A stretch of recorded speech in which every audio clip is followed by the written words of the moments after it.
Olá pessoal, tudo bem? Bom para vocês, boa noite, para mim, bom dia.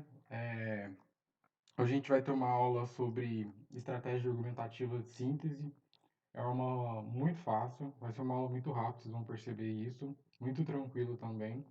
Essa estratégia argumentativa é uma estratégia muito utilizada porque ela é muito fácil de se fazer, muito tranquila também de se fazer. Tem alguns cuidados que devem ser tomados para não tornar a redação redundante, porque a gente vai falar às vezes o argumento várias vezes. E é esse cuidado que a gente precisa ter. Quando for falar o argumento várias vezes, a gente precisa falar de várias formas. Mas quando tiver que falar dele realmente, que é no desenvolvimento, a gente tem que falar com propriedade, com a tese. A gente tem que falar sabendo o que a gente está escrevendo. Então, vamos começar, tá? Para quem ainda não teve aula comigo, meu nome é Leonardo. Sou um dos professores de redação do cursinho. Faço biomedicina aqui no FTM e tô para formar, tá? É isso aí. Vamos lá então, galera. Uhum, vamos lá. Bom, é, eu vou falar diferente do que eu fiz da última vez. Eu vou falar dessa vez dividido, conforme é a nossa redação. Então, eu vou falar da introdução, vou falar do desenvolvimento e vou falar da conclusão. Eu vou falar o que vocês têm que colocar em cada coisinha. Então vamos começar pela introdução. A primeira coisa que você tem que fazer é a apresentação do tema, né? Então você vai contextualizar o tema, você vai colocar o que esse tema tem a ver com a atualidade, tem que colocar isso. E aí depois você vai fazer uma enumeração e síntese de exemplo, características, aspectos que serão abordados no corpo do texto. Ou seja, você vai resumir a sua redação dentro da introdução. Você vai colocar todos os seus argumentos ali, na introdução, e depois você vai desenvolver eles. Então, realmente é uma só apresentação. Por isso, síntese. Você vai sintetizar tudo que você vai dizer durante toda a sua redação, já na introdução, tá?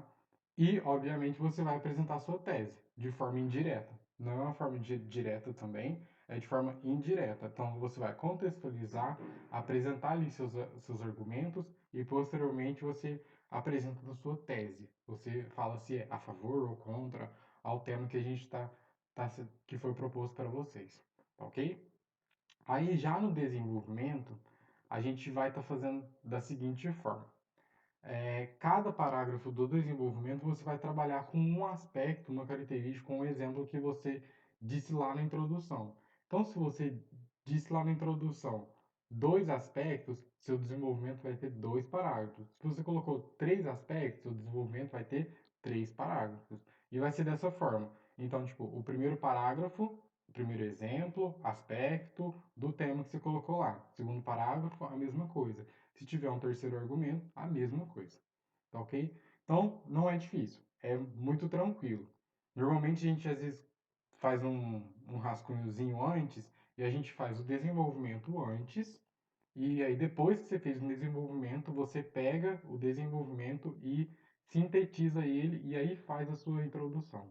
Que fica mais fácil de você estar trabalhando essa questão dessa síntese, tá ok?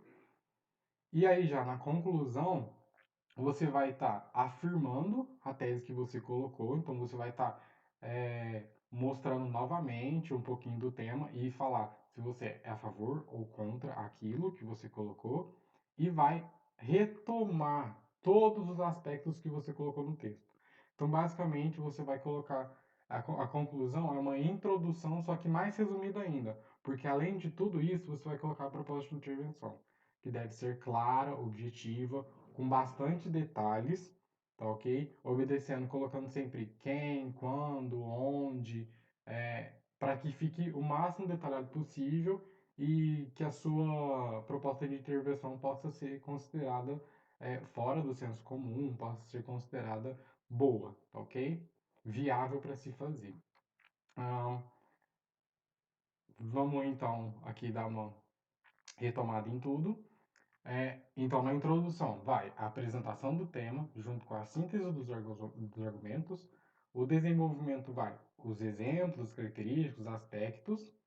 E a conclusão, a afirmação da tese junto com um pouquinho dos argumentos, ok? Não esquecer da proposta de intervenção que sempre tem que ter, que é o que é pedido na redação do Enem. E aí a gente vai ver um exemplo aqui de um texto que eu trouxe para vocês, que ele é claro, é óbvio, dá para ver nitidamente aonde que está cada coisinha. E eu vou mostrar para vocês. Então vamos lá, ele vai falar um pouco do apartheid brasileiro. A busca da felicidade é uma das mais interessantes características, junto com a racionalidade da espécie humana. Portanto, a existência da igualdade da relação harmoniosa entre seus componentes torna-se imprescindível no cotidiano de uma sociedade feliz. Infelizmente, na atualidade, a discriminação, a concentração de renda, ou melhor, os contrastes sociais, afligem o povo brasileiro, que, desde a sua formação, é impiamente marcado pelas discrepâncias socioeconômicas oriundas, primeiro, do sistema lusitano de exploração e, posteriormente, do capitalismo selvagem burguês. Então vamos lá, começando pela introdução. Qual que é o tema dessa redação que ele está falando? Ele vai falar um pouquinho da diferença, da desigualdade social que existe no Brasil. Então ele já contextualizou, apresentou o tema, certo? E qual que é os argumentos dele? Os argumentos que ele vai colocar junto lá no desenvolvimento. Dá para a gente ver logo aqui no finalzinho que ele fala, primeiro, no sistema lusitano de exploração e, posteriormente, do capitalismo selvagem burguês. Então, ele cita dois exemplos, dois aspectos. E a gente espera, sabendo que é uma redação com uma estratégia argumentativa de síntese, a gente espera que esses dois argumentos apareçam no desenvolvimento, ou seja, serão dois parágrafos de desenvolvimento. Então, vamos verificar se isso acontece realmente. Bom, o primeiro parágrafo de desenvolvimento, depois já o seguinte. Já vou ler tudo de uma vez e a gente comenta depois, tá ok? O colonizador de exploração imposto no Brasil por Portugal, a partir de 1530, é o início da desigualdade social, que assola a vida brasileira. A concentração fundiária através das capitanias hereditárias criou um tipo de latifúndio estamental, que, junto com a escravidão, impossibilitava a mobilidade social. Com o desenrolar da história nacional, a situação foi melhorando, uma vez que a pecuária e a mineração trouxeram à tona a classe média e a ascensão social.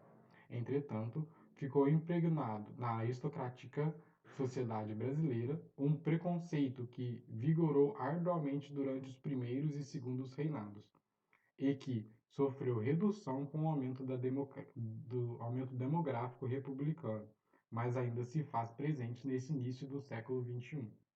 Então aqui a gente vê que ele falou o quê? Da colonização. O que, que ele colocou lá na introdução? Ele falou do sistema lusitano de exploração. Então é exatamente isso que ele está falando. Ele está falando do início da escravidão, né? Então ele já contextualizou, já apresentou um aspecto que ele apresentou na introdução. Então, o primeiro está ok. O segundo, nos dias de hoje, a segregação social dá-se através do poder de consumo, com o forte consumindo cada vez mais e o fraco impossibilitado de realizar tal tarefa, visto que mais de 50% dos cidadãos brasileiros estão marginalizados desta sociedade de consumo. Essa forma de segregação transforma-se num fator de ebulição social. Dessa maneira, a criminalidade e o tráfico de entorpecentes tornam-se o meio de inclusão dos menos favorecidos nessa sociedade monetária. Logo, como no ciclo vicioso, a violência praticada pelos excluídos passa a afetar a vida dos segregadores, que mesmo assim não veem na inclusão e nas oportunidades sociais a saída para tantos problemas. Então ele falou do quê? Do capitalismo. Ele vai falar o que está acontecendo com o capitalismo. Ele fala, inclusive, dos problemas do capitalismo aqui no finalzinho. Ele fala que, apesar das oportunidades sociais estarem acontecendo, elas ainda não são suficientes para se resolver toda essa situação de desigualdade. Então ele já apresentou, inclusive, um problema. E a gente espera que ele resolva esse problema, que ele dê uma proposta de intervenção na conclusão. Então a gente vai ver isso agora. A conclusão, então. A diferenciação choca o ser humano. Chocado, ele vê-se incapaz de ser feliz. Sem felicidade, não há harmonia. O ambiente desarmônico impede o raciocínio, o que leva o homem a agir por impulsos sentimentais. E é justamente essa gradação de acontecimentos maléficos que aflige a sociedade brasileira. Uma sociedade que durante os últimos 500 anos foi amadurecendo e agora se encontra chocada, gritando angustiadamente por ajuda, por alguém que combata a desigualdade e destrua esse consequente histórico apartheid brasileiro. Bom, a conclusão ela está um pouco errada em relação ao que a gente trabalha, em relação ao que a gente pede para vocês, mas vocês veem que ele contextualizou, ele apresentou e ele deu a sua tese. A tese ele fala que por mais que a gente dê oportunidades a outras pessoas, não está sendo suficiente isso. Só que faltou ele apresentar uma proposta de intervenção. Então, o que, que pode ser feito? O que, que o governo pode ser feito? O que, que o governo pode fazer? O que, que as empresas grandes podem fazer? O que, que a escola pode fazer? Ou que, até mesmo o que, que o indivíduo pode fazer? E quando ele pode fazer? Né? Então, faltou ele colocar isso, mas já deu uma boa ajuda no que a gente está trabalhando hoje, que é a proposta de intervenção, que é a proposta de intervenção, a argumentação, síntese, ok? Então acho que deu para entender um pouquinho como é que funciona essa estratégia argumentativa. Não é muito difícil, não é muito complicado, é bem simples na real. E até mesmo a gente utiliza quando a gente está sem ideias, quando a gente não tem aquelas ideias magníficas, quando a gente esquece de citação, a gente não tem como lembrar de muitas coisas. Ela é muito utilizada, ela é uma válvula de escape. Então, seria legal vocês fazerem a próxima redação de vocês desse tipo de estratégia argumentativa, até para mim poder começar a analisar isso também, para ver se vocês estão conseguindo receber esse conteúdo que eu estou passando para vocês da aula, tá? Hoje eu não vou estar passando redação, tema de redação para vocês, porque como foi combinado, será de 15 em 15 dias, então semana passada vocês tiveram um tema de redação, na semana que vem vocês terão outro tema de redação. Então são 15 e 15. Tá, e acredito que na semana que vem eu vou ver com os meninos se eu posso dar esse tema de redação para vocês, se eu posso apresentar esse tema de redação para vocês, para que eu também não fique tão perdido e também não receba a redação de vocês só daqui 2 meses também. Seria legal a gente estar recebendo sempre. E claro que se vocês quiserem que eu corrija alguma outra redação de algum vestibular, ou até a redação que vocês estão fazendo mesmo, e querem uma segunda opinião, enfim, podem mandar para mim, manda no privado, que aí eu faço a correção para vocês. Ah, no mais, é isso, tá? Queria só fazer um comentário em relação à redação de vocês, que vocês me mandaram sobre o movimento antivacina.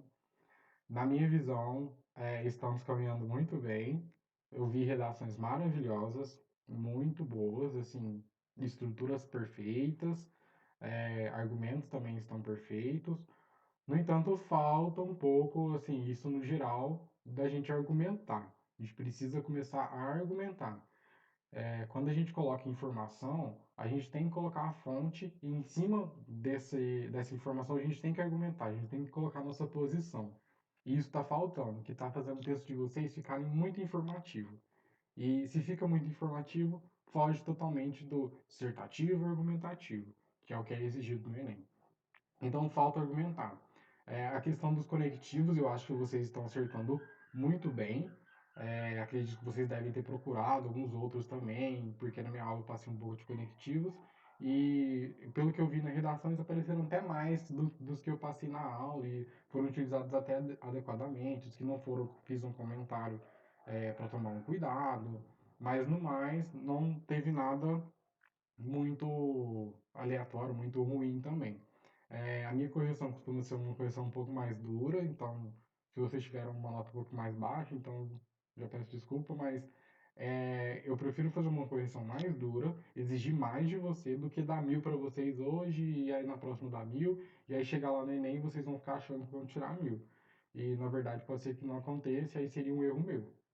Então, eu prefiro realmente dar notas mais baixas, pegar um pouco no pé de vocês, ser um pouco mais duro e fazer os comentários que eu faço, que eu acredito que estejam ajudando vocês a identificar.